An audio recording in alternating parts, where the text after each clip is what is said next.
سورۃ الرحمن آیت 62 تا 78 کا ترجمہ کیا گیا۔ اللہ تعالیٰ نے ان آیات میں جنت اور اس کی نعمتوں کا تذکرہ فرمایا۔ اس سے پہلے یہ بات ہمارے سامنے آ چکی ہے کہ قرآن کریم نے پہلے 2 جنتوں کا ذکر کیا یہاں، اور پھر 2 جنتوں کا ذکر کیا۔ پہلی 2 جنتیں مقربین کے لیے ہیں، وہ لوگ کہ جو مسلسل اور ہر وقت اللہ تعالیٰ کی اطاعت و فرما برداری میں لگے رہتے ہیں۔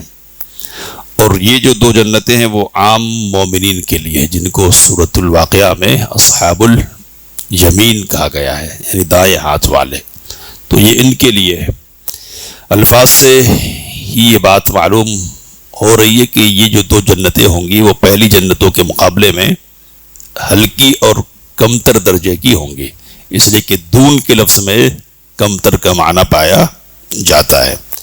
نبی اکرم صلی اللہ علیہ وسلم کی حدیث سے یہ بات معلوم ہوتی ہے کہ آپ صلی اللہ علیہ وسلم نے فرمایا کہ 2 جنتیں ہیں، 2 جنتیں ہیں، یہ سونے کی ہیں، اور ان میں موجود ساری کی ساری چیزیں سونے کی ہیں، اور باقی کی جو 2 جنتیں ہیں وہ چاندی کی ہے، اور ان میں جو بھی چیزیں ہیں برتن وغیرہ وہ سب کی سب چاندی کی ہیں۔ تو اس اعتبار سے بھی فرق واضح ہے۔ اللہ نے کہا فَبِأَيِّ آلَاءِ رَبِّكُمَا تُكَذِّبَانِ، تو کمتر عمل کے ساتھ یہ رب کی مہربانیاں تمہارے ساتھ ہے، تم اپنے رب کی کن کن نعمتوں کو جھٹلاؤ گے۔ کہا مدہامتان، یہ گہرے سبز اور سیاہی مائل رنگت رکھنے والی جنتیں ہوں گی۔ تو مفسرین نے لکھا کہ وہاں اللہ تعالیٰ نے یہ کہا کہ سرسبزی ہوگی اور سرخی اور ہریالی ہوگی، اور یہاں سیاہی اور سبزی کی بات کی ہے، تو یہ جو سبزی کی بات ہے اور سیاہی کی بات ہے وہاں وہی حاصل ہو جانے والی ہے، لیکن وہاں معیار اونچا ہوگا، اعلیٰ ہوگا۔ آگے اللہ نے کہا فیہما عینان نضاختان، ان دونوں جنتوں میں چشمے ہوں گے ابھرنے والے، اور وہاں چشموں کے سلسلے میں کہا فیہما عینان تجریان، چشمے ہوں گے جو بہنے والے ہوں گے۔ تو بعض مفسرین نے لکھا ہے کہ بہنے میں زیادہ وسعت ہے اور زیادہ اونچی چیز ہے بہنا، اور محض ابھرنا یہ کمتر درجے کی چیز ہے۔ تو وہاں بہنے والے چشمے ہیں اور یہاں ابھرنے والے صرف چشمے ہیں، بہنا زیادہ وسیع معنی رکھتا ہے۔ اللہ نے آگے کہا فیہما فاکہۃ ونخل ورمان، ان دونوں باغات میں میوہ ہے اور کھجور ہے اور انار ہے۔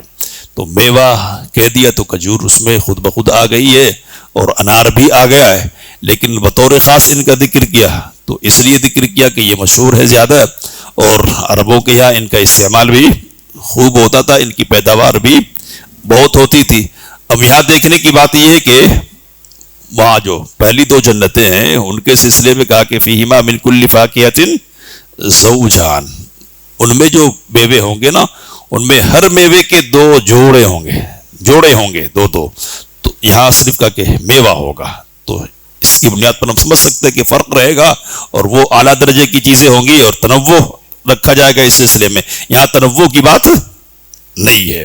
اللہ نے آگے کہا فیہما خیرات حسان، فیہن خیرات حسان، ان میں اچھے اخلاق کی اور عمدہ سیرت کی عورتیں ہوں گی۔ تو یہاں مفسرین نے لکھا کہ یہاں فیہما نہیں کہا بلکہ فیہن کہا، تو فیہن عام ہے، یعنی پچھلی جنتوں میں بھی اور ان 2 جنتوں میں بھی عورتیں ہوں گی۔ تو ان عورتوں کی خوبیاں کیا ہے کہ وہ سیرت کے اعتبار سے بھی اچھی ہوں گی اور صورت کے اعتبار سے بھی اچھی ہوں گی، ظاہر کے اعتبار سے بھی اچھی ہوں گی اور باطن کے اعتبار سے بھی اچھی ہوں گی۔ تو دونوں جنتوں کی عورتوں کی یہ صفت ہے، کسی خاص جنت یا پہلی 2 جنت یا بعد کی 2 جنتوں کی عورتوں کی بات نہیں ہو رہی ہے۔ کہا تم اپنے رب کی کن کن نعمتوں کو جھٹلاؤ گے، اور کہا حور مقصورات فی الخیام، یہ حور ہیں جو خیموں میں رکھی گئی ہوں گی۔ تو حور یہ حورا کی جمع ہے، اور حورا ایسی عورت کو کہتے ہیں کہ جس کے آنکھوں کی سفیدی حد درجے کی سفید ہو، اور جو کالی ہوتی ہے نا وہ حد درجے کی سیاہی رکھتی ہو. تو خوبصورت آنکھوں والی، اور عین کا لفظ بھی استعمال کیا جاتا ہے اس میں ساتھ میں، تو حور عین ملا کر کہتے ہیں تو آئینہ کی جمع ہے، نہیں بڑی بڑی آنکھوں والی. تو خوبصورت اور بڑی بڑی آنکھوں والی عورتیں ہوں گی.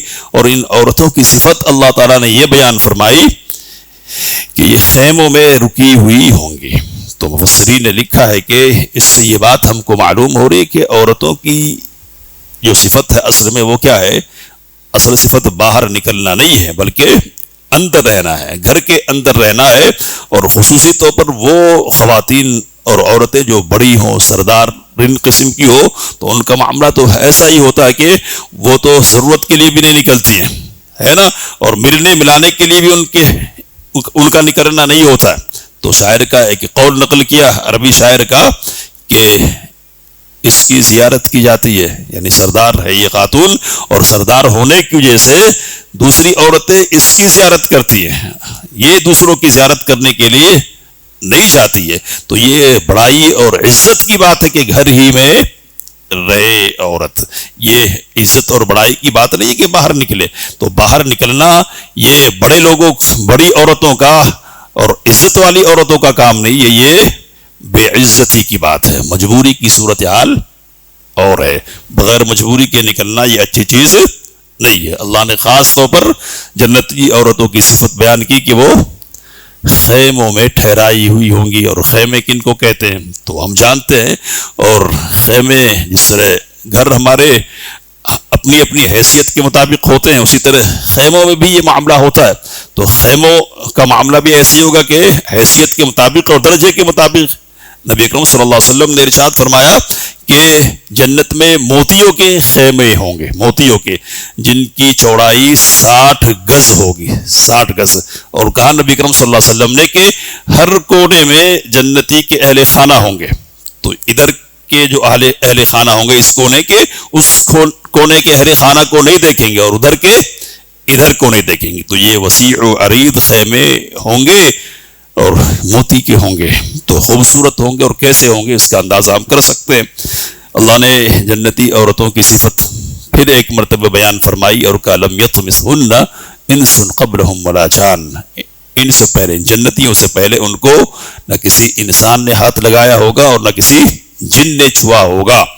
تو جن اور انس میں سے کسی نے ان کو ٹچ نہیں کیا ہوگا. بالکل صاف اور محفوظ عورتیں ہوں گی یہ.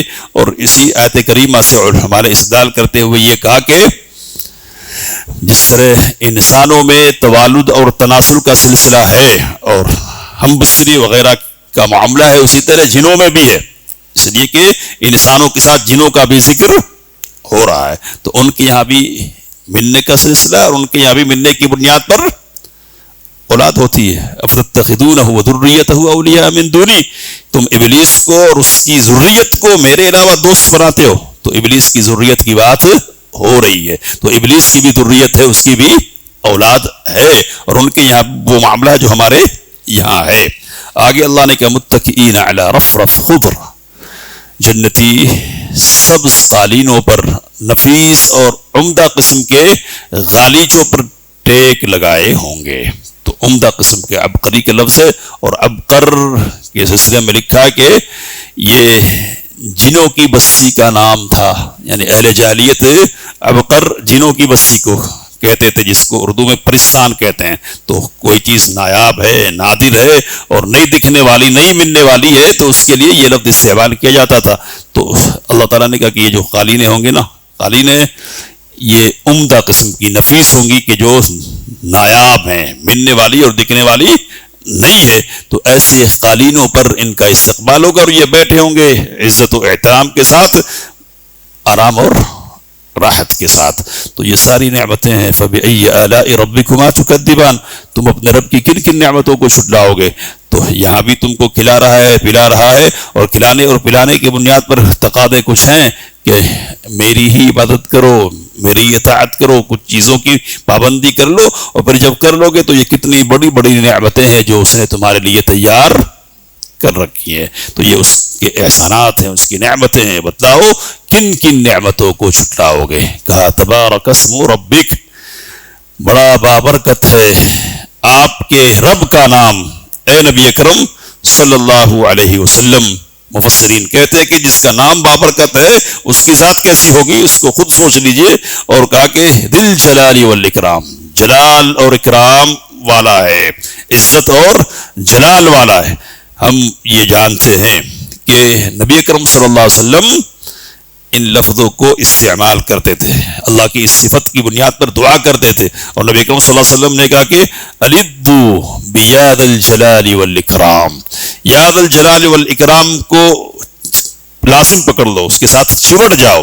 تو دعا کرنے کے لیے ان الفاظ کا استعمال کرنا چاہیے، خصوصی طور پر اس موقع پر جب کہ اللہ تعالیٰ کی عزت و عظمت کے اظہار کا موقع ہو کہ تو اللہ تعالیٰ عزت و عظمت والا ہے۔